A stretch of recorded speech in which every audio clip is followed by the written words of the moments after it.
There's one day each year that every mentally ill teenage girl looks forward to, and that day is when Spotify Wrapped comes out.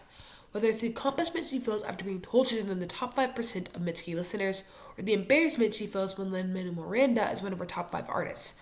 Online streaming has not only provided mentally ill teenagers with a continuous outlet of entertainment, but has created a whole new universe of consumer satisfaction. It is because that opposition cares about the consumer inside and outside the realm of media consumption, we are so proud to oppose today's motion. This House progressed the diminished market of available physical media as a result of the rise of online streaming. In this speech, I'll be doing a couple of things. First, going over some reframing, then responding to the side proposition's case, and then finally, giving side opposition's first two substantive arguments. Now, going on to the framing, they failed to provide any definition, so we'll be providing our own today's debate. Now, the only burden they provided within today's round is for the better consumer experience, which we completely agree with, and we will prove to you throughout today's round how side opposition better fulfills this burden. Now, physical media can be defined as any tangible form of entertainment. Additionally, online streaming services can be defined as any digital platform that delivers multimedia content. Now, going on to side proposition's case, their first substantive argument is tangible ownership. Now, the first layer of analysis is on popular media being removed. We see that this is going to be actually virtually impossible with digital aspect involved.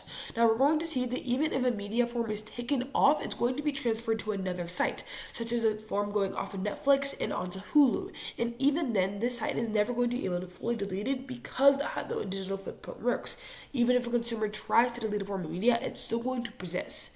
Now, going on, we see the second layer of analysis being physical media often has data privacy concerns. We see that we're going to be able to utilize this exposure of data privacy for a better consumer experience. Going on, we're also going to see that physical media is often bought online, so the security advantages the side proposition wants you to believe are going to be occurring aren't actually going to be partaking. Now, going on to their second substantive argument, which is internet accessibility, they talk about how it's better for people in poverty to partake in physical media, but we're going to prove to you throughout today's round that this is entirely untrue. And if these people are in such a severe poverty that they don't have any access to digital media, they're not going to be able to purchase large amounts of physical media and partake in this digital environment or any environment for that matter. Now, going on, the inaccessibility exists on both sides, but there is not a free option on side proposition as that opposition is going to provide you on later in today's debate. They go on to say that it's going to be extremely bad for people in third world countries because they're already affected by the causes of climate change. Now, going on, we're going to explain that carbon emissions are going to happen on not only both sides of the house, but they're going to happen more on side propositions, especially when you consider the amount of transportation that occurs when transporting a physical media, which is never going to happen on side opposition side of the house because once they partake in one digital media source, they're going to be partaking in all digital media sources. Now, going on to our first substantive argument, which is barrier to entry. It's important to note that the average physical media ranges from around $20 to $100, but the average subscription service, such as Netflix, costs the consumer only $15 a month, and a regular streaming service, such as Spotify, is free as long as you agree to watch ads.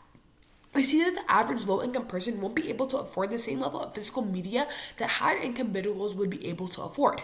Our first layer of analysis is overall consumption. In the status quo, we see that when you buy a source of physical media, you receive one film or one show. If you find out that you do not like the show, you are more than often stuck with that choice, and either A, choose to discard the media, or B, let the media sit around and collect dust. We see that people downloading services like Netflix are to find their favorite movie. They will see that they will find their favorite movie and be able to collect a whole new array of movies. But how does this actually work?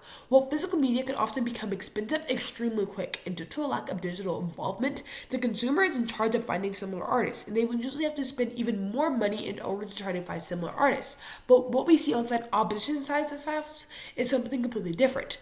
Well, online streaming services offer a unique consumer experience, especially with the music platforms. Such as Spotify, we see a consumer being able to listen to their favorite artists and listen to their songs.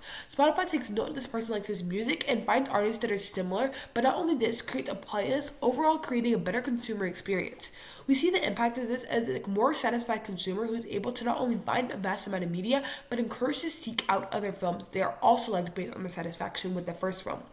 Our second layer of analysis is secure scarcity advantage. Our status quo And we see that a physical media form becomes more scarce, the intrinsic value of the media starts to increase. We see that when media becomes extremely rare, such as one certain copies being available like the whole world, we find people who receive the last copies are high-income individuals who want the item simply because of its scarcity, not because of an actual interest in the media itself. This leaves a majority of genuine fans without any access to their favorite media source, resulting in yet another situation where the poor are not afforded the same treatment as their rich counterparts. But how does this actually play out? Well, since all online streaming platforms have their media in the same place, we see that every individual